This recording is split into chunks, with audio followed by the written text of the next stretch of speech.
अस्सलाम वालेकुम, कैसे हो दोस्त? उम्मीद करता हूँ सब दोस्त खैर खैरियत से होंगे। आज के वीडियो स्टार्ट करते हैं। आपको आज दिखाते हैं मज़हर मोटरसाइकिल उठा रहे हैं और इससे शर्त लगाते हैं वे किस तरह उठाते हैं। इधर मेरी शर्त लगी है मज़हर भाई नाल, अगर ये मोटरसाइकिल उठा लिया तो ये 500 रुपये उसने देना, चेक कर सकते हो। अगर ये ना उठा सकिया इसको मैं 500 रुपये लै लेना और तुम भी कहने भी दोस्तों ने चाहो भाई मज़हर अब्बास।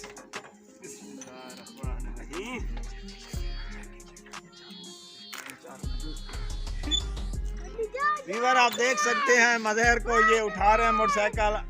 आप दुआ करें मेरे हाथ में ये ना उठा सके क्योंकि मेरे 500 बच जाएगा।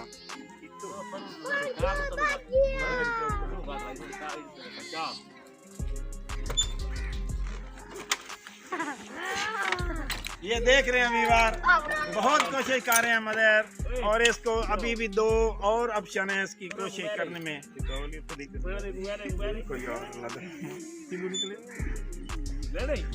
मेरा पेट्रोल बंद है।